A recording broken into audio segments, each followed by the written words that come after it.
అమ్మా praise lord అమ్మా. Praise lord బిడ్డ. గో హెడ్ అమ్మా. ఓకే స్టార్ట్ చేస్తున్నానమ్మా. దేవుని పరిశుద్ధ నామమునకు మహిమ కలుగును గాక. అందరికీ ప్రభు పేరిట నా నిండు వందనాలు తెలియజేస్తూ మరొకసారి మనం కలుసుకొని వాక్య సత్యాలు నేర్చుకోవడానికి దేవుడిచ్చిన ఈ మహాకృపను బట్టి ప్రభుకి సమస్త ఘనత మహిమ ప్రభావాలు ఆరోపిస్తున్నా. దేవునికి మహిమ కలుగునుగా. ఇక గత ట్యూస్డే రోజున మనము హాజరుని కూర్చి మనము నేర్చుకున్నాము. దేవుని దృష్టి అని, దేవుడు ఏం చూస్తాడని, ఏ విధంగా చూసి ఫలిస్తాడని, ఇది చాలా వాక్యాలు. ఆయన వివేకము కలిగి దేవుని వెతుకువారు కలరేమోనని అది చూస్తాడని, అలా వెతికిన వారికి తన దొరికే దేవుడని, ఈ విషయాలన్నీ గత వారాలలో మనము నేర్చుకున్నాం. ఈ దినము కూడా దాన్ని కంటిన్యూషన్ ప్రభు మరొక మాట మీకు మాట్లాడమని నన్ను ప్రేరేపించి ఉండగా నేను సిద్ధపడ్డాను. దేవుడు మనకు మాట్లాడింది కాక ఆయన హాగర్ ఏమన్నది అంటే, నన్ను చూచిన వాణిని నేను చూడగలిగాను అన్నది కదా. కాబట్టి ఆయనకేమని పేరు అంటే చూచుచున్న దేవుడు. వేసిన గారి పాట కూడా రాస్తాను, చూచుచున్న దేవుడు నీవేమయ్యా అని కదా. కాబట్టి మనకు వాక్యంలో ఉన్నది మాత్రమే కాకుండా ఆయన మనతో కూడా మాట్లాడినట్టు ఆనాడు ఇశ్రాయేళ్ళకి ఈ విషయాలు చెప్పినట్లుగా వాక్యం మనకు తెలియజేస్తుంది. అపోస్తల కార్యం 7వ అధ్యాయం 37వ వచనం మనం చదివితే ఒక్క ముక్కలో ఆయన ఏం చేయగలడో, ఏం చేశాడో ఇశ్రాయేళ్ళ పట్ల ఆ మాట ఇక్కడ రాశారు. అదే మాటను నిర్గమ 3:7-9 వరకు కూడా రాశారు. కానీ ఇక్కడ క్లుప్తంగా ఏమని రాశాడు సారాంశం అంతా అంటే 34 ఐగుప్తులో నిన్న నా ప్రజల దురవస్థను నేను నిదానించి చూచుకుని వారి మూలుగు వింటిని వారిని విడిపించుటకు దిగి వచ్చి ఉన్నాను అన్నాడు. ఇదే మాటను నిర్గమకాండంలో 3వ అధ్యాయం 7-9 వరకు దేవుడు చెప్పాడు.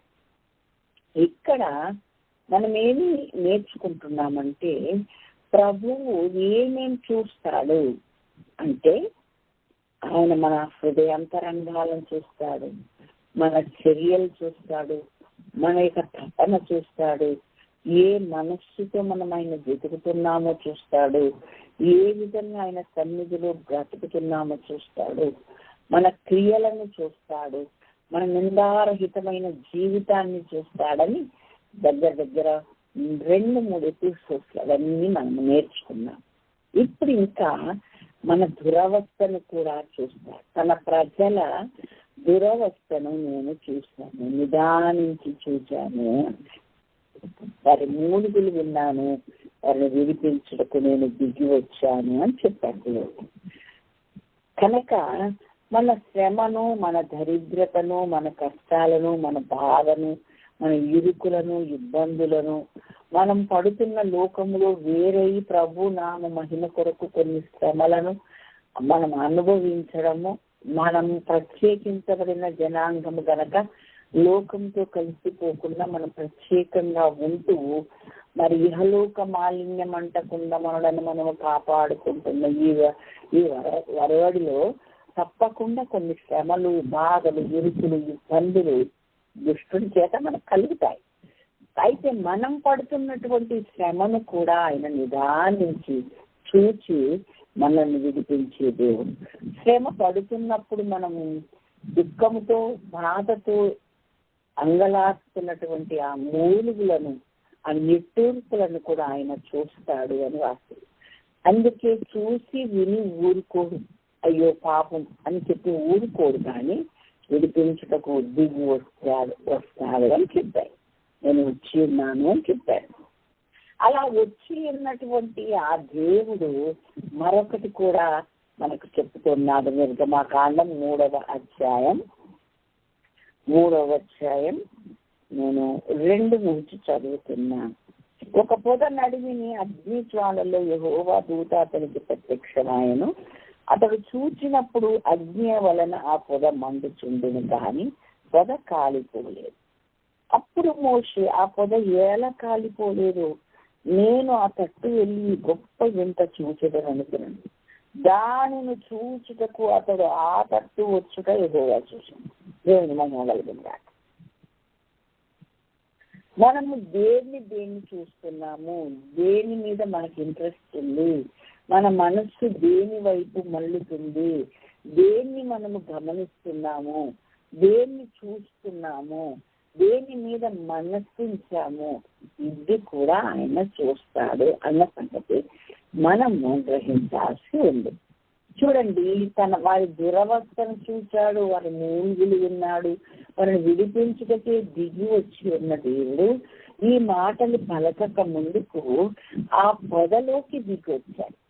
ఓకే, ఆ యొక్క మండుచున్న పొద అతను ఇంత వరకు కూడా ఆ చుట్టుపక్కలనే తన మందని మేపాడు. ఈ రోజు కూడా మందని తీసుకొచ్చాడు మేపడానికి.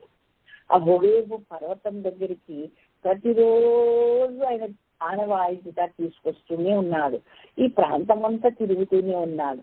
మందను పచ్చిగా ఉన్న ప్రతి స్థలములో మందను తీసుకొని వచ్చి వదిలేసి అక్కడ చెట్లు చేమలు ఆకులు తింటాయని ఆయన ప్రక్కకు నిలబడి ప్రక్క కూర్చుని ఆయన ఉంటాడు. మోషే డ్యూటీ అది. అయితే ఎప్పుడు లేని వింత ఒకటి జరుగుతుంది. ఏంటంటే ఒక పొదలోనికి అన్నీ దిగి వచ్చింది. అది తాను కళ్ళారా చూశాడు. దేవుడు ఇలా కూడా ప్రత్యక్షమవుతాడన్న సంగతి అప్పటి వరకు ఆయనకు తెలియదు. అలా ఆయన ప్రత్యక్షం కాలేదు. దేవుడు ఉన్నాడని, ఆయన వెతుకు వారికి తన ఫలము దయచేయవాడని, ఆయన పితరుల దేవుడు అబ్రహాము మాట్లాడాడు, ఇంకా పితరులు మాట్లాడారని మోషేకు తెలుసు, కానీ ఆ అనుభవం తనకు లేదు. అయితే ఆ యొక్క చూస్తున్న దేవుడు, మాట్లాడే దేవుడు ఈ రోజు కాకపోతే రేపైనా మాట్లాడి ఈ దురవస్థ నుండి మమ్మల్ని విడిపిస్తాడన్న గొప్ప నిరీక్షణతో, ఒక విశ్వాసంతో ఐగుప్తు యొక్క ధనాన్ని, ఆ యొక్క సింహాసనాన్ని, ఆ యొక్క భోగ భాగ్యాలన్నిటిని కూడా తృణప్రాయంగా ఎంచి బయటకు వచ్చేసారు. సంగతి మనకు తెలుసు. ఏమండి, కనపడి హామీ ఇస్తే రాలేదండి, నమ్మకంతో విశ్వాసంతో వచ్చాడు. దేవునికి స్తోత్రం. దాదాపు క్రైస్తవ జనాంగం అంతటిలో 90% కూడా దేవుడు ఏదైనా చేస్తే నమ్ముతారు. ఇది చేశారు కాబట్టి మనం నమ్ముతున్నాం కాదు. అసలు విశ్వాసం అంటేనే కనపడనిది కనబడింది, నేను చూశాను అని చెప్పుకోవడమే విశ్వాసం, నమ్మడమే విశ్వాసం. విశ్వాసం అన్నది నిరీక్షింపబడు వాటి యొక్క నిజ స్వరూపమును అదృశ్యమైనవి ఉన్న వరదకు రుజువునై ఉన్నది అని వాక్యంలో ఉంది. కాబట్టి ఇతను ఆ విశ్వాసముతోనే అసలు ఆ రాజసింహాసనాన్ని, ఆ భోగాన్ని, ఆ పదవిని, ఆ ధనాన్ని అన్నింటినీ వదిలి వచ్చేసాడని మనకు హెబ్రీ పత్రిక 11:24 చెప్పుతుంది. రాజాగ్రహానికి కూడా భయపడక పొందబో వాగ్దాన ఫలమును అదృశ్యం కొరకే అతను బయటికి వచ్చేస్తాడని వాక్యం మనకు నేర్పిస్తుంది. ఇలా నేర్పించినప్పుడు మనం గ్రహించాల్సింది ఏంటి అంటే, ఇక్కడ ప్రత్యక్షం అవడం అతనికి ఒక వింత. ఇప్పటి వరకు అలాంటి దృశ్యం ఆయన చూడలేదు. అందుకని ఇది ఎలా పొద కాలిపోవట్లేదు, ఏ విధంగా ఇలా ఉంది? ఎందుకంటే వాళ్ళ మమ్మీ చెప్తుంది, మనం ఇక్కడ పరవేశంగా ఉన్నాము, ఈ రాజు మనలను చాలా హింస పెడుతున్నాడు, కష్టపెడుతున్నాడు, మన దేశం ఇది కాదు, మన ప్రాంతం ఇది కాదు, మన భాష ఇది కాదు, మన దేవుడిది కాదు, మనం ఇక్కడ పరదేశులుగా ఉన్నాము. అందుకని పితరులు ఇప్పుడు ఆహారం కోసం కరువు వచ్చినప్పుడు ఇక్కడికి వచ్చారు, ఇక్కడే ఉన్నాం. అయితే అబ్రహాముకు దేవుడు చెప్పాడు, ఒక దినమును ఇక్కడ నుండి తీసుకెళ్ళిపోతాను మళ్ళా అని మన పితరులతో మాట్లాడాడు నాన్న అని. ఈ సంగతులన్నీ చిన్నప్పుడే మోసేతో తల్లి చెప్పిందని మనం ఎరుగుదుము. అయితే ఆ నిరీక్షణతోనే, ఆ విశ్వాసంతోనే ఒక రోజున దేవుడు దర్శించి ఇక్కడ నుండి తీసుకెళ్లిపోతాడు కనుక అక్కడికి వెళ్ళిపోవాలన్న ఆరోపణతోనే మోషే పెద్దవాడైనప్పుడు తన ప్రజల భారమును చూడవచ్చాడని వాక్యంలో. కాబట్టి అన్ని వదిలిపెట్టి వచ్చాడు. అయితే దైవ ప్రత్యక్షత ఇప్పటి వరకు అతనికి తెలియదు. ఎట్లా ప్రత్యక్షం అవుతాడో, పితరులతో ఎలా మాట్లాడాడని తెలుసుకొని ఎట్లా మాట్లాడతాడో తెలియదు. అయితే దేవుడు ఇక్కడ పితరులతో మాట్లాడిన దేవుడు, ఆయా రీతులుగా మాట్లాడిన దేవుడు, ఆయా విధానాలుగా మాట్లాడిన దేవుడు మోషేతో మరొక ప్రత్యేక రీతిలో దర్శనమిచ్చి మాట్లాడుతున్నారు. ఏంటి అంటే, ఒక మండుచున్న పొదలో నుండి ఆయన ప్రత్యక్షమయ్యాడు. పొదలోనికి ఆయన దిగి వచ్చాడు. ఆయన అగ్ని అయ్యున్నాడు, దహించు అగ్ని అయ్యున్నాడు. ఆ అగ్ని అయ్యున్న దేవుడు ఆ పొదలోనికి దిగి వస్తే పొద కాలిపోవట్లేదు, కానీ మంట మాత్రం గదగదగదగదని మండుతుంది. ఏంటి వింత? ఎంత మంట మండుతుంటే పొద ఎందుకు కాల్పులు పచ్చగా ఉందేంటి, ఇదేమిటబ్బా అని ఆశ్చర్యంగా ఆ వైపు వెళ్ళి చూడాలని వెళ్తున్నాడు. ఎలా కాలిపోలేదు, ఇది ఎలాంటి వింతో, ఇది నేను చూడాలి అని ఆ వైపు మోసే వెళ్ళడం దేవుడు చూశాడు. దేవుడికి స్తోత్రం, హల్లెలూయా. దేవుడు నీ కొరకు ఏదైనా సిద్ధపరిస్తే, దేవుడు నీ కొరకు ఏదైనా దాచి ఉంచితే, దేవుడు నీ కొరకు ఒక విషయాన్ని తెలియజేస్తే ఆ విషయం వైపు నువ్వు శ్రద్ధ పెట్టి, నువ్వు మనస్సు పెట్టి అది తెలుసుకోవడానికి, గ్రహించడానికి, అది దాన్ని ఆ సంగతి ఏంటో అది యొక్క క్షుణ్ణంగా నువ్వు గ్రహించి తెలుసుకోవడానికి ఆ అడుగులు నువ్వు అటువైపు వేసావనుకో, మనస్సు ఆ వైపు త్రిప్పావనుకో, అలాంటి వాళ్ళని దేవుడు చూస్తాడు. ఇక్కడ మోషేకు దేవుడు ఏం చెప్పాడు అనంటే, ఒక సందేశాన్ని కూడా చెప్పాడు.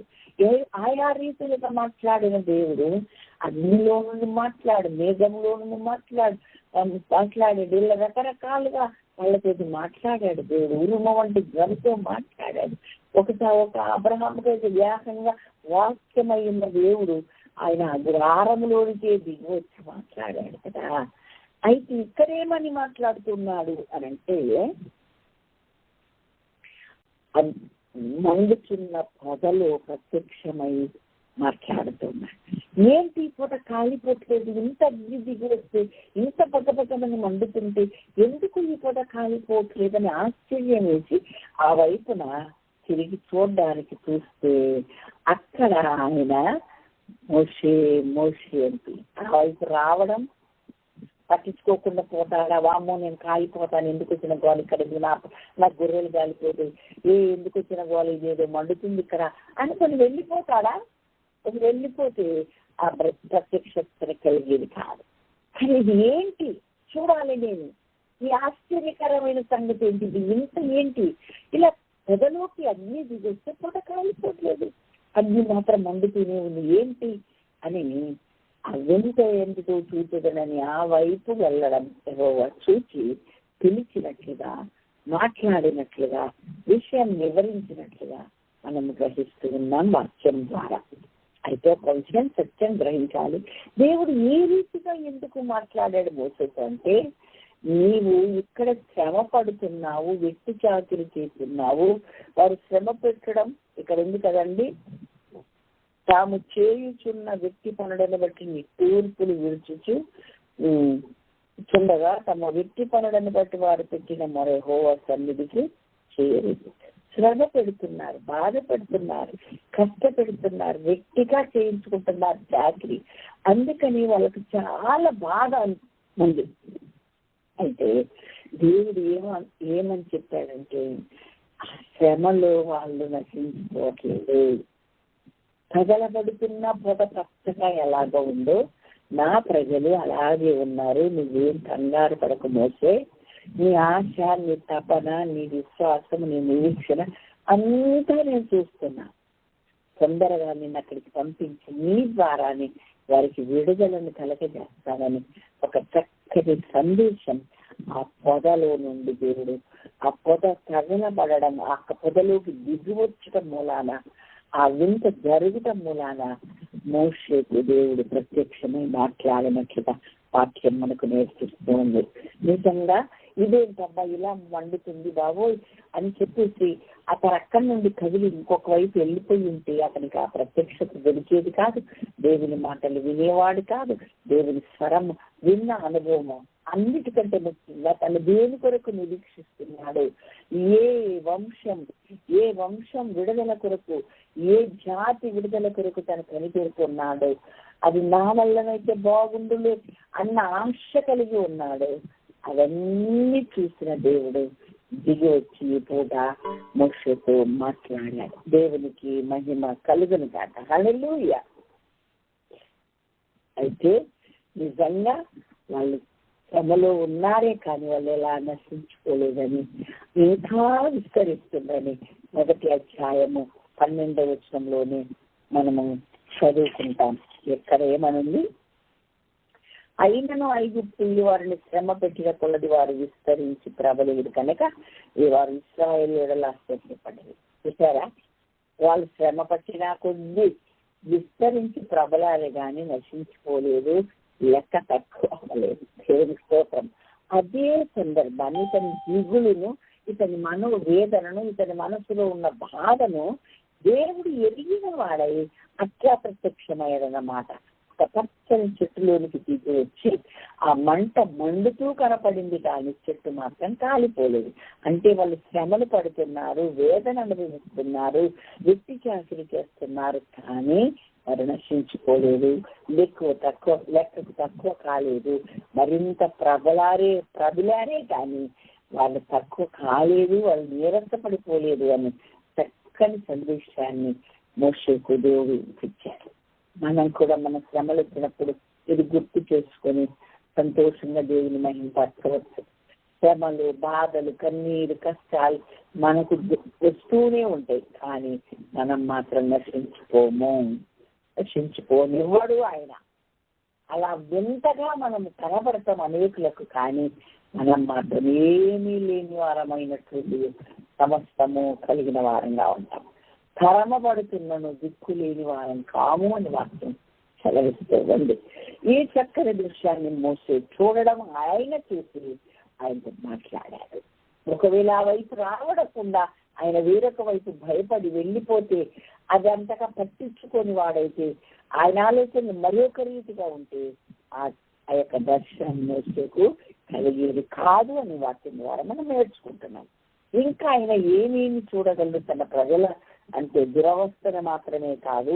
మనకు తెలుసు, యోహాను సువార్త 5వ అధ్యాయము 5వ వచనం, 6వ వచనం, 8వ వచనం చదివితే, బెతెస్దా కొనేరు దగ్గర 38 ఏళ్ల నుండి అది ఉన్న ఒక రోగిని చూశాడు కదండి. చూసి వాడు అప్పటికి బహుకాలము నుండి ఆ స్థితిలో ఉన్నాడని ఎరిగి, నువ్వు స్వస్థపడగోరుచున్నావా అని అడిగి అప్పటి వరకు ఉన్న సిస్టమ్ అంతా తీసేసి ఆయన ఒక నూతన మార్గాన్ని ఏర్పాటు చేసి నూతన క్రియను జరిగించి 38 సంవత్సరాల నుండి కోనేటి ఒడ్డున పడి ఉన్నటువంటి ఆ యొక్క రోగిని, పక్షవాయువు కలిగిన రోగిని స్వస్థపరిచి పంపించేశాడని వాక్యం మనకు నేర్పిస్తుంది. పాత సిస్టమ్ ఏంటి అంటే, ఆకాశము నుండి, పరలోకము నుండి దూత దిగి రావాలి అన్న ఆ యొక్క కోనేటిలో దిగి ఆ కోనేటి నీటిని కదిలించాలి. ఎవరు ఫస్ట్ దిగుతారో వారికే స్వస్థత. ఇలా ఎంతో మంది వచ్చి కాచుకొని దూకి వెళ్ళిపోయారు, కానీ ఇతను మాత్రం ఒడ్డుకే కూర్చున్నాడు. ఆ దౌర్భాగ్య స్థితిని చూసి అనేకులకు దేవుడు స్వస్థపరచలేడా, దేవుడికి చేత కాదా, ఏంటిలో ఇన్ని సంవత్సరాలు పడి ఉన్నాడు అని అలాంటి అనుమానాలు రాకుండానట్లుగా, ఇతడు అనేకులకు అడ్డంకిగా ఉండకుండానట్లుగా ఆయన ఒక నూతన ప్రక్రియను ఉద్దేశించి చేశాడు. అతని స్థితిని చూశాడు. అప్పటికి చాలా కాలం అలా పడి ఉండడం చూసి, మీకు అసలు స్వస్థపడాలని ఆశ ఉందా అని అడిగాడు. శాస్త్రం చెప్తున్నాడు అదొకటి, నన్ను వర్జించే వాళ్ళు లేదు ఇట్లా అని. అప్పుడు దేవుడు లేచి పరిపెట్టుకొని వెళ్ళు అని ఒక గంభీరంగా ఒక మాట పలికాడు. అంటే అతను స్వస్థ పొంది వెళ్ళిపోయినట్లుగా దేవుని వాక్యం ద్వారా మనం నేర్చుకుంటూ ఉన్నాం. కనుక మన స్థితిని, మన బలహీనతల్ని, మన వేదనని, మన పరిస్థితిని గమనించి చూసి, ఇది మనకంటే ఒక అద్భుతంగా మరొక విధానములు ఆయన శైలిలో ఆయన విధానములు మన పట్ల కార్యం చేయగలడు. అలాగే పాప సిస్టమే చేస్తాడేమోనని అనుకోవాల్సిన అవసరం లేదు. ఇదిగో నేను ఒక నూతన క్రియను చేయుచున్నాను, దానిని మీరు ఆలోచించరా అంటాడు యెషయా గ్రంథంలో. కాబట్టి ఆయన కార్యాలు గంభీరములు, నూతనమైనవి, శ్రేష్టమైనవి, మన ఊహకందనివి అన్న సత్యం మనం ఎరగాలి. ఆ విషయము ఆయన మనల్ని చూసి తన చిత్తములో ఉన్న ప్రకారంగా, తన అనుకున్న ప్రకారంగా మనకైతే మేలు చేస్తాడు. మనం ఆ స్థితి నుండి మనల్ని విడిపిస్తాడు. మన స్థితిని చూసి జాలి పడతాడని గ్రహించాల్సిన అవసరం ఎంతైనా ఉంది. దేవునికి మహిమ కలుగునగాక. లూకాసు వార్తలో కూడా మరొక వ్యక్తి మనకు కనపడుతుంది. 13వ అధ్యాయం 10 నుండి 13 వరకు చదివితే, సమాజ మందిరములోనే ఉంది కానీ నడుము వంగిపోయి ఎంత మాత్రమును చక్కగా నిలబడలేని ఒక స్త్రీ ఉంది. ఆమె ఎప్పుడు నుండి ఉందండి? ఆమె ఎప్పటి నుంచి ఉందంటే 18 సంవత్సరాల నుండి ఉందంటండి ఆ స్థితిలో. ఆ సమాజ మందిరానికి ఆయన వచ్చి ఆమె స్థితిని చూసి ఆమెను వెంటనే ముట్టి స్వస్థపరిచినట్టుగా దేవుని వాక్యం ద్వారా మనం నేర్చుకుంటూ ఉన్నాం. చూడండి, సమాజ మందిరములోనే ఉంది కానీ నడుము వంగిపోయి ఎంత మాత్రం చక్కగా నిలబడలేని స్థితిలో ఉంది. నడుము అనగా మొదటి పేతురు 1:13 ప్రకారం మనస్సు అని. సత్యం అనే గట్టి మనస్సు కట్టుకోవాల్సింది. ఈమె కట్టుకోలేదు. సమాజ మందిరం చేస్తే ఏమి, రాకపోతే అందులో ఉండి కూడా అలాంటి దౌర్భాగ్య స్థితిలో, లోపమైన స్థితిలో, స్వస్థత లేని స్థితిలో ఉండగా దేవుడు ఇక మీదట స్థితిని లేకుండానట్లుగా ఆయన మహాకనికరము చేత ఆమెను ముట్టి స్వస్థపరిచాడు. చాలా మంది గుడికి వెళ్తారు కానీ వాక్యం వాళ్ళలో ఉండదు. అందుకనే తీతు పత్రికలో ఎల్లప్పుడూ నేర్చుకుంటున్నాను, సత్యవాక్యం విషయమే అనుభవం లేని అవివేక స్త్రీల ఇళ్లలో దుష్టుడు జొరబడతాడని రాసిపెట్టారు. ఎంత నేర్చుకున్న బుర్రకెక్కని జనాంగం కొంతమంది ఉంటారు. ఎంత నేర్చుకున్న వివేకం సంపాదించుకొని అవివేక స్త్రీలు ఉంటారు. సత్యవాక్య విషయమైన సరి అయిన జ్ఞానం లేకుండా మరి ప్రవర్తించే వాళ్ళు ఉంటారు. అందుకే సమాజ మందిరంలోనే ఉంది కానీ నడుము వంగిపోయి ఎంత మాత్రం చేరికగా నిలబడలేక. అంటే నడుము వంగిపోయిన వాళ్ళు భూమినే చూస్తారు కానీ పైకి చూడలేరు కదండి. భూ సంబంధమైన వాటిని వెతికే వాళ్ళు నడుము వంగిపోయిన వాళ్ళు అన్నమాట. భూ సంబంధమైన వాటి కొరకై తీవ్రమైన ప్రయాసపడే వాళ్ళు నడుము వంగిపోయిన వాళ్ళు అన్నమాట. ఎందుకంటే కొలస్సి 1:3 చెప్పాడు, మీరు క్రీస్తులో కూడా లేపబడిన వారైతే పైనున్న వాటిని వెతకండి. అసలు పైనున్న వాటిని వెతకాలి అన్న స్పృహ లేదు. ఒకవేళ ఉన్న నడుము వంగిపోయింది, చక్కగా నిలబడి చూడలేని స్థితి ఉంది. కానీ దేవుడు ఆ స్థితిని చూసి కనికరించి జాలిపడి ఆమెను స్వస్థపరిచినట్లుగా దేవుని వాక్యంలో ఉంది. వాళ్ళు అన్నారు, ఎందుకు ఈ రోజు ఇలా చేశారు, మీరు ఇలాంటి స్వస్థత ఇచ్చారంటే సమాజ మందిరంలో నేను స్వస్థపరచకూడదు కదా అన్నారు. అప్పుడు ప్రభు అన్నాడు, మీరు మీ గొర్రె గాడి ఏదైనా పడితే తీయ 18 ఏళ్ల నుండి సాతాను బంధకములో ఉన్న అబ్రహాము కుమార్తె అయిన ఈయనను ఆ కట్ల నుండి విడిపిస్తే మంచిది కాదా, ఏంటి మీరు అలా మాట్లాడుతున్నారని వారిని గద్దించినట్లుగా వాక్యం ద్వారా మనం నేర్చుకుంటూ ఉన్నాం. కాబట్టి అబ్రహాము కుమార్తె అంటే రక్షణ పొందిన వాళ్ళే. రక్షణ పొందిన వాళ్ళు గుడికి వెళ్తారు, వస్తారు, కానీ వాక్యానుసారంగా తమ జీవితాలు మలచుకోరు, మార్చుకోరు. దుఃఖపడాల్సిన విషయం, వేదన పడాల్సిన విషయం. నేను ఇప్పుడు ఒక మాట చెప్పా, ఎంత నేర్చుకున్నామో ముఖ్యం కాదు, ఎంత మార్చుకున్నామో ముఖ్యం. దేవునికి మహిమ కలుగునుగా. హల్లెలూయా. కాబట్టి ఇంకా ఒక మాట చెప్తాను, మాట్లాడుతున్నటువంటి ప్రసంగికులకు మనం మార్పులు వేయడం కాదు, మనము మార్పులు చేసుకోవాలి. అది ఈ చక్కని స్లోగన్ మీరు డైరీలో రాసుకొని ఎప్పటికప్పుడు చదువుకుంటే చాలా సంతోషం. ప్రతి చోట నేను ఈ మాట చెప్తూ ఉంటాను. అవును, మనం ఎంత నేర్చుకున్నామో ముఖ్యం కాదు, వాక్యానుసారంగా ఎంత మార్చుకున్నామో ముఖ్యం. ఎప్పటికప్పుడు వాక్యం మనకు బోధిస్తుండగా ఆ విషయాన్ని మన జీవితానికి అన్వయించుకొని ఆ చిక్కులు పెట్టినట్లుగా ఓకే ఇది నేను చేస్తాను అన్నట్లుగా మనముంటే నిజంగా మనము ధన్యులమవుతారని వాక్యం ద్వారా మనము నేర్చుకుంటున్నాం. అలాగే ఇంకా ఆయన ఏం చూడగలడు మన అంతరంగంలోకి, మన దగ్గర మన జీవితంలోకి అంటే మత్తయి సువార్త 21వ అధ్యాయం 18 నుండి 20 వచనంలో మీరు రెఫరెన్స్ రాసుకొని చదవండి. సమయం తక్కువగా ఉంది, నేను త్వరగా చెప్తున్నా. అక్కడ చెవు ప్రక్కన ఉన్నట్టు అంజూరపు చెట్టు ఉంది. అక్కడికి దేవుడు దాన్ని ఆకలి కొనగా ఫలాలు ఏమైనా దొరికితే వెనకడికి వచ్చాడన్నమాట. వస్తే ఒక్క ఫలము కూడా లేదు, ఆకులు తప్ప ఫలమేమీ లేదని అక్కడ వ్రాయబడి ఉంది. అయితే ఫలమేమీ లేకపోతే దేవుడు ఏం చేశాడు? అయ్యో ఫోన్లైన్ ఇంకో చెట్టు దగ్గరికి వెళ్ళలేదు. వెంటనే దాన్ని ఇక మీదట నీవు కాయకుందువు కాక అని చెప్పారు. వెంటనే చెట్టు ఎండిపోయిందని శిష్యులు చూసి ఆశ్చర్యపడ్డారు.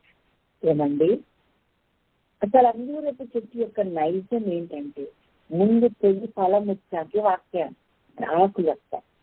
అది హోషే గ్రంథంలో రాయబడి ఉంది. హోషే గ్రంథంలో కాబట్టి దాని యొక్క విధానం ఏంటంటే ముందు పిందెలు చిగురు పెడుతుంది, చిగురుతో పాటు మరి చక్కటి పిందెలు వస్తాయి, కాయలు వస్తాయి, ఆకులు అప్పుడు పెద్దదయ్యాయి. జాక్ ఫ్రూట్ అవన్నీ చూసిన మెజ్జలకే కాస్తాయి, మీరు గమనించుంటారు. అంజూరపు యొక్క పండు యొక్క విధానం అది. ఇది ఎన్ని ఆకులు ఉన్నాయంటే ఆకుల కంటే డబుల్ పళ్ళు ఉన్నాయి. ఏమీ లేవు. కొంతమంది దగ్గర ఫలాలు ఉండవు, ఆకులే, ఉత్తి సప్పులే, ఉత్తి మాటలే, ఉత్తి దాంభికమే తప్ప ఫలము ఉండదు. అటువంటి వారిని కూడా చూస్తే వారి జీవితం అంతటితో నష్టం, నాశనం. కాబట్టి ఫలములు ఫలించకపోతే నష్టపోతామని మనము మత్తయి సువార్తలోనే హెచ్చరించబడ్డా. ఫలింపని ప్రతి చెట్టు నరకబడి అగ్నిలో వేయబడును అని మనం వాక్యంలో మనం కంటగా మనం చదువుకుంటాం కదా. కాబట్టి ఆ ఫలము రోడ్డు ప్రక్కన ఉన్నదానికి ఆ స్థితి వస్తే మరి తోటలో నాటబడిన చెట్టుకు దాన్ని కూడా దేవుడు అలాగే అన్నాడు. కానీ ఆ సంఘములో నాటబడింది కనుక, తోటలో నాటబడింది కనుక లూకాసు వార్త 13వ అధ్యాయం 6వ వచనం నుంచి మనం చదువుకుంటే అక్కడ కూడా పై భాగము ఏమని ఉండక్కడంటే 6వ వచనంలో నేను 3 ఏళ్ల నుండి ఈ యొక్క ఆ తోటను దర్శిస్తున్నాను, ఈ పండ్లు ఈ అంజూరపు చెట్టు కాయట్లేదు, ద్రాక్ష తోటలో ఉంటుంది ఏంటి, కాబట్టి ఇంకా దీన్ని నరికేసి అన్నాడు. అప్పుడు తోటమాలి ఏమన్నాడు? అయ్యా ఈ సంవత్సరానికి నేను ఇంకా ఎరువు వేస్తా, ఇంకా పాదు చేస్తా, ఇంకా వాటర్ పోయిపడ్డా, నేను కొంచెం శ్రద్ధ పెడతానయ్యా, ఒకవేళ కాస్తుందేమయ్యా, అయ్యా దయచేసి కనికరించమని అంటాడు.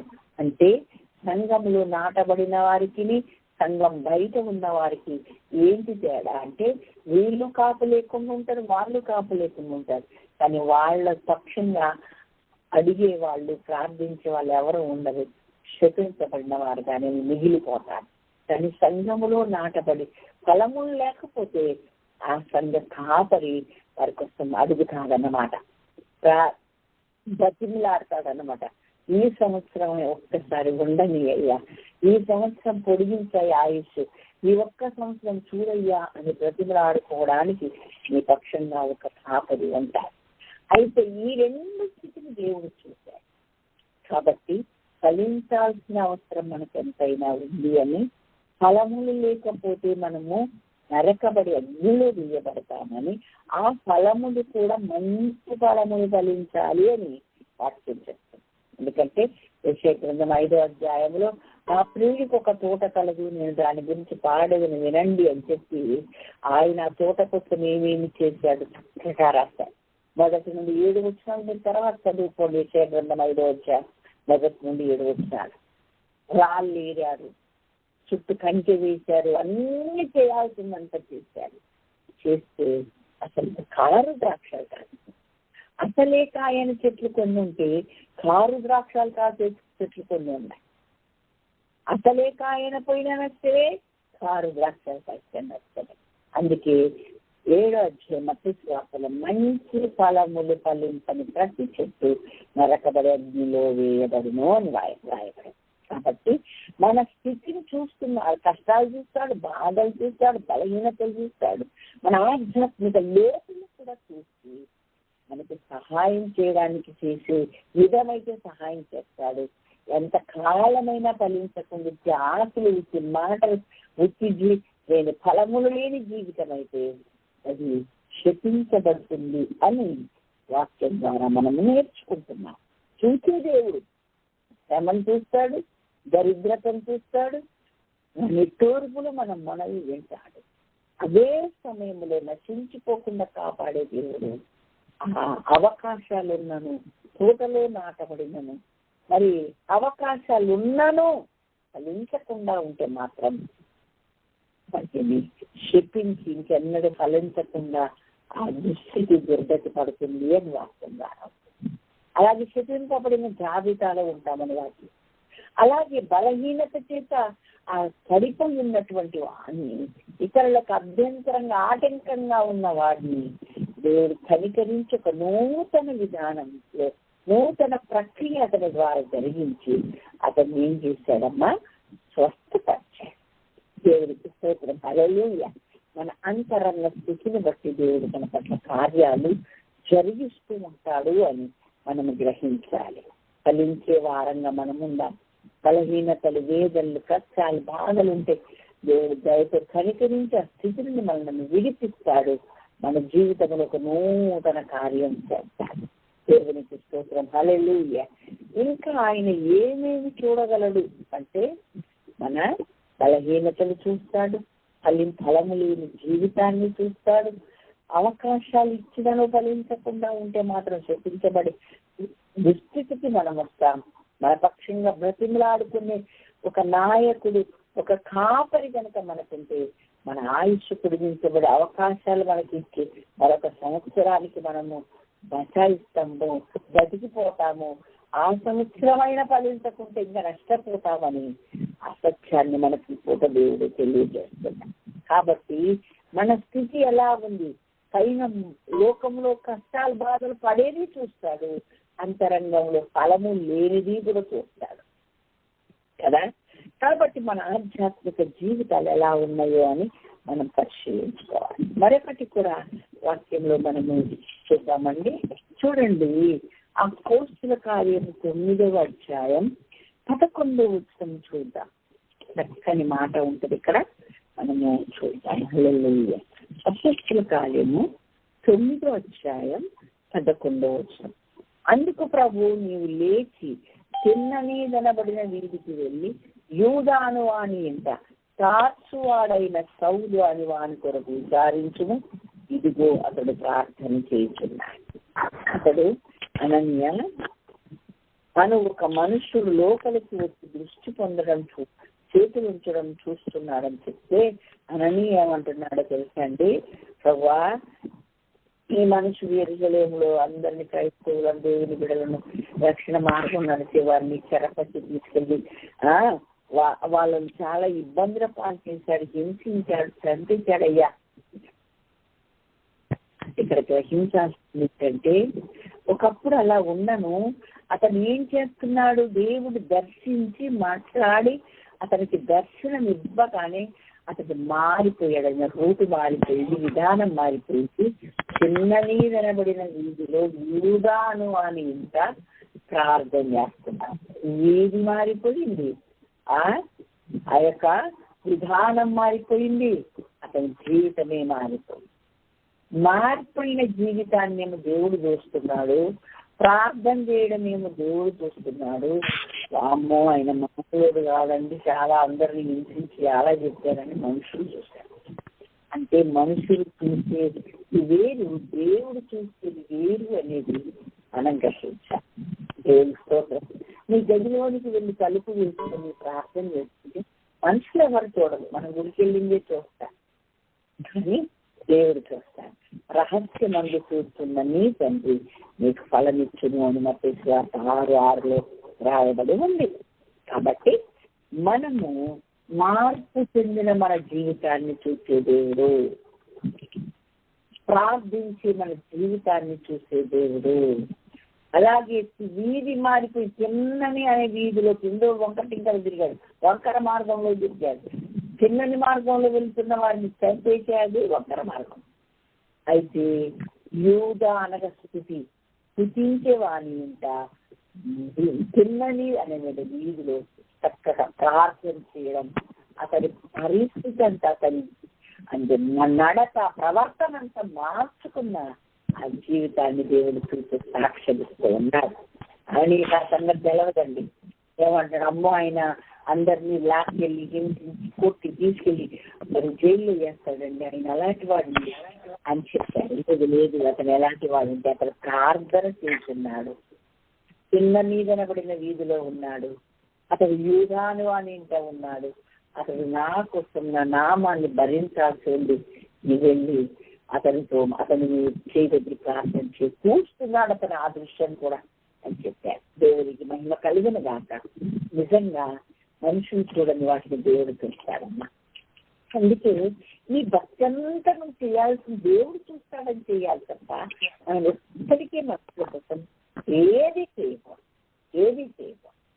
ఏం చేసినా కానుకలు ఇచ్చినా, దేవునికి అర్పించినా, చాన్లకైనా భాగమైన మరి ఇంకా భక్తి చేసినా, ప్రార్థన చేసినా, ఏం చేసినా దేవుడు చూస్తాడని చేస్తే నిజంగా ఆయన చూస్తాడు. కాబట్టి మనుషులకు అర్థం కాక మనల్ని వేరేగా మాట్లాడుకుంటే వాళ్ళకే దేవుడు స్వయంగా దేవుడే సాక్ష్యం చెప్తున్నారు. అతను ప్రార్థన చేస్తూ ఉన్నాడు. అలాంటి చిన్నది అనబడిన వీధికి యూదా అని వానితో ఉన్నాను, వెళ్ళి చూడు, అతను మీరు చేయడానికి ప్రార్థన చేసి అని చదువుతాడు. దేవునికి మహిమ కలుగుతుంది. నిజంగా యొక్క కౌలుగా మారి ఎంత ధన్యమయ్యిందో మనకు దేశం పుట్టులోకి వస్తుంది. దేవునికి స్తోత్రం. ఇంకా మనుషులందరూ ఏం చేస్తారు, హ్యాండ్సమ్గా ఉన్నాడా, ఈయన అలా ఉన్నాడు, ఆ పెద్దోడా పొడుగోడా ఏంటి అని చెప్తారు. కానీ మన దేవుడు ఏం చేస్తాడో మరొక మాట మీకు వినిపిస్తా. హల్లెలూయా. 52 యెషయా గ్రంథం 7వ వచనం. సువార్త ప్రకటించు, సమాధానము శాసించుచు, సువర్తమానం ప్రకటించుచు, రక్షణ సమాచారం ప్రచురించుచున్న వాని పాదములు, నీ దేవుడు ఏలుచున్నాడని సీయోనుతో చెప్పు అని పాదములు పర్వతముల మీద ఎంతో సుందరములై ఉన్నాయి. మనుషులందరూ మంచి ముఖం చూస్తారండి, ఒడ్డు పొడుగు చూస్తారండి, అందమా వికారుడా అని చూస్తారండి.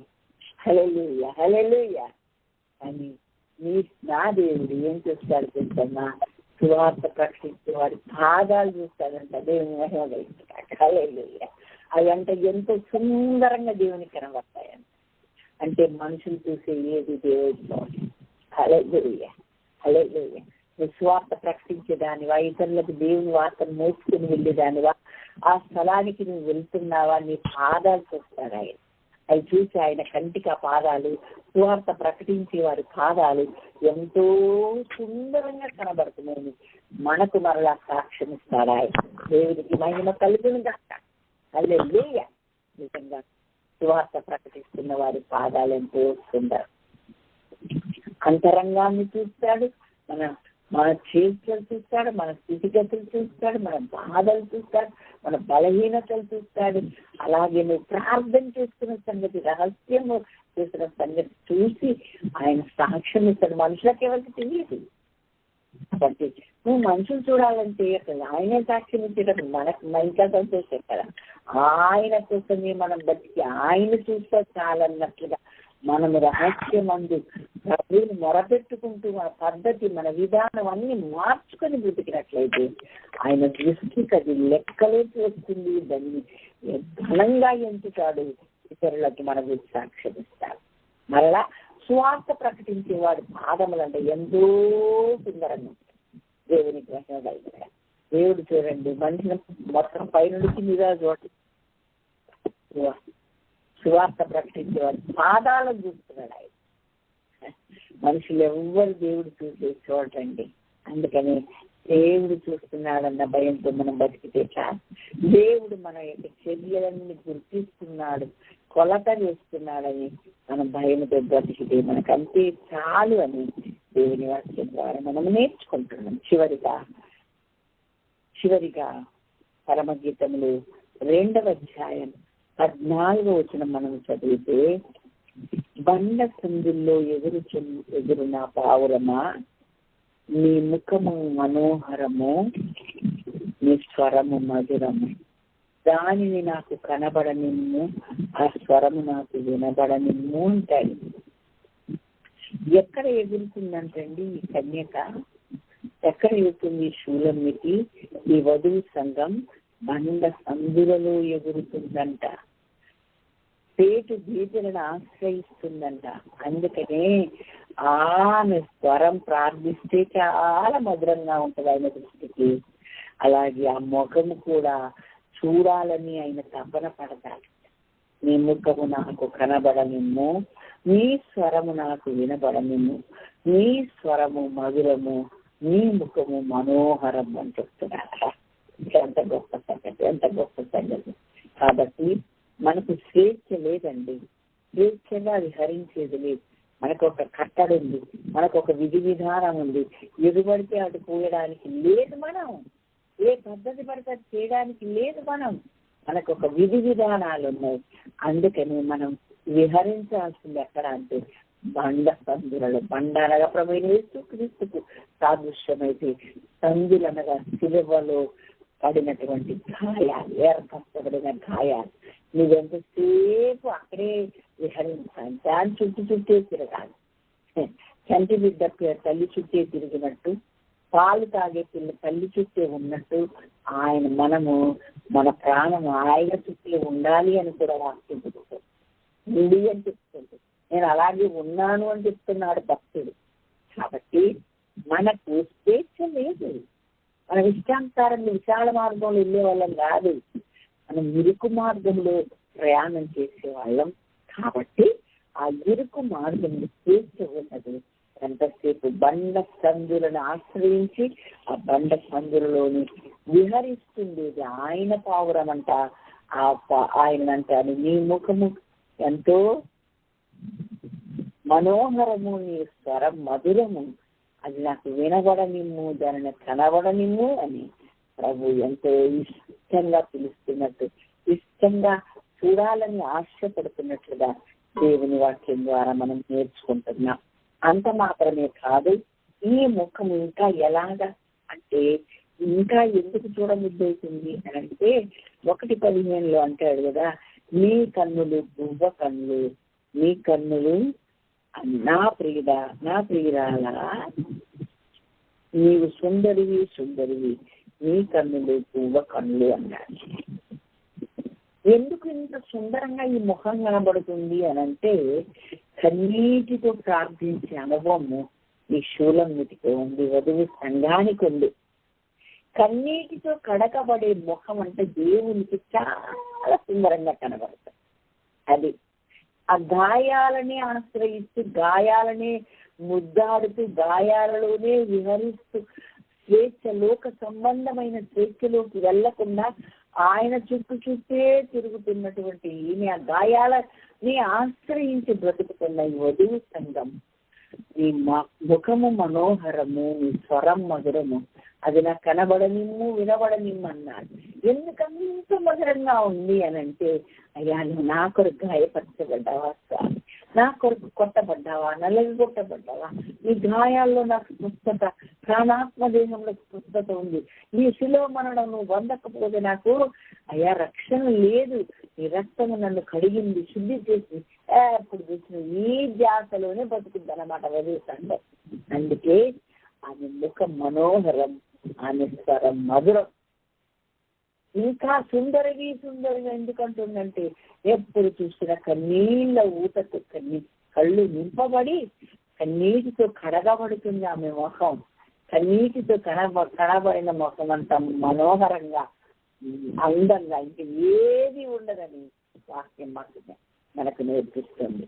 ఈ కన్నీరు అనేది ఎంతగా కాచిందంటే, ఈ కన్నీరు వ్యర్థమైందా, ఈ కన్నీరు ఉగిరి ఏరులైపారి వేస్ట్ అయిందా అంటే కాదు.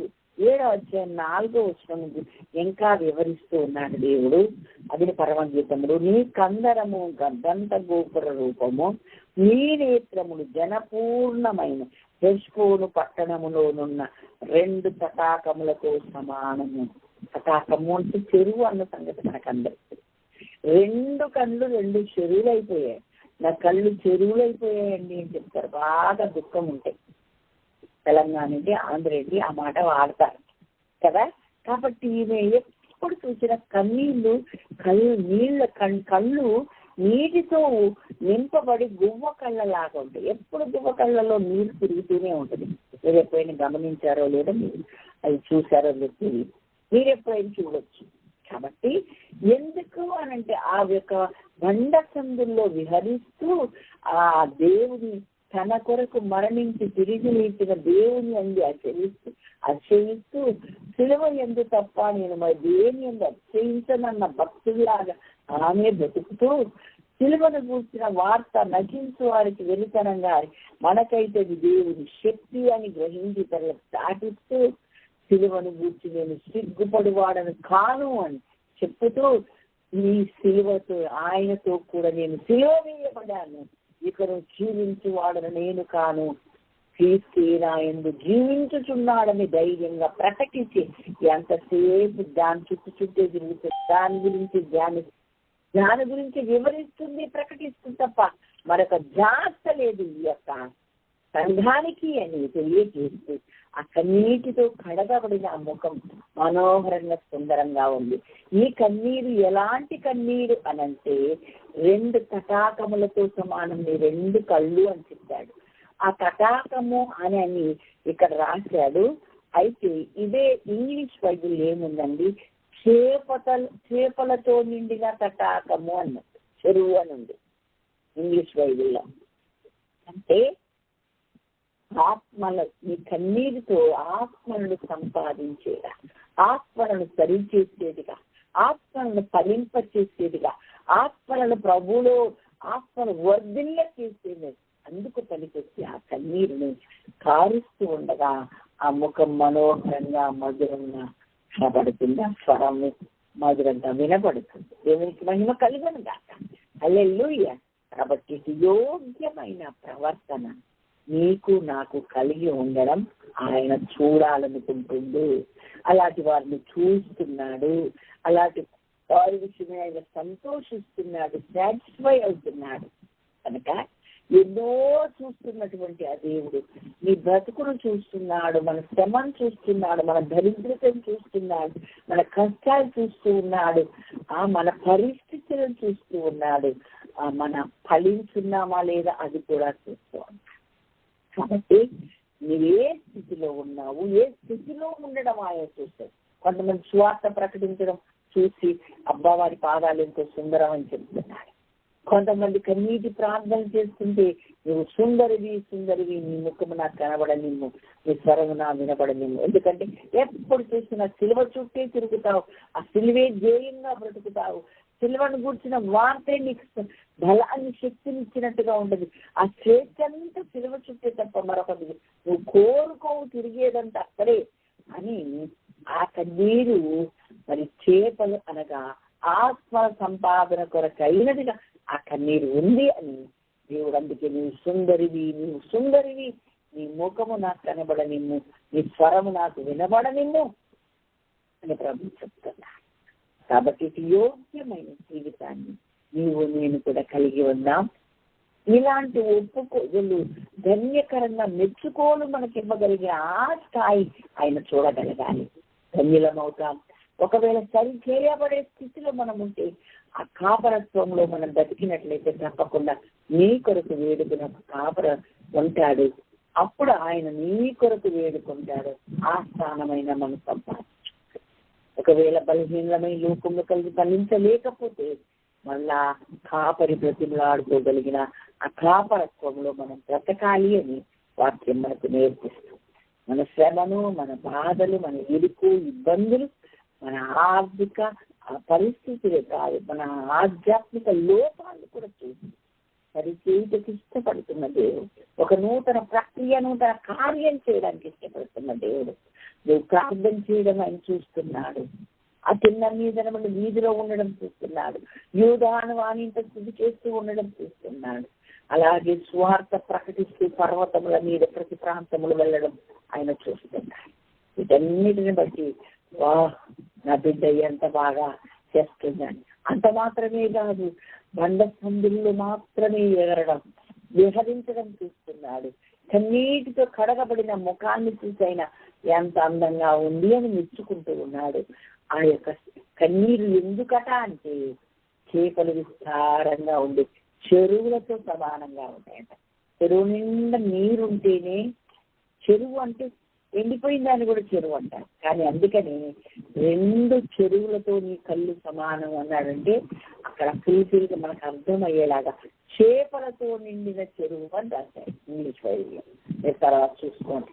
కాబట్టి ఇది యోగ్యమైన శ్రేష్టమైన జీవితాన్ని మనం కలిగి ఉంటే అది దేవుడు చూసి మనల్ని ఆశీర్వదించలాగా, ఆయన మనకు ఉన్నత స్థానం ఇచ్చేలాగా, ఆయన మనల్ని హెచ్చించలాగిన, ఆయన కుడిపార్శ్వమందు ఆయన కుడిపార్శ్వమందు ప్రభు కుడిపార్శ్వమందు ఆయన ఉంటే ఆయన ప్రక్కన నువ్వు నేను వధువు సంఘంగా ఉండే ఆ యోగ్యత మనకు దక్కినట్లుగా మనం అందరం ప్రయాసపడదాం, ప్రార్థన చేద్దాం, సరిదిద్దుకుందాం, సరిచేసుకుందాం.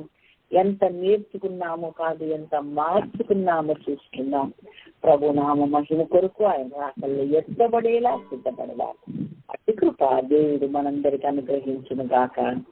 దేవుడి మాటలు దీవించును గాక. ఆమేన్. హల్లెలూయా.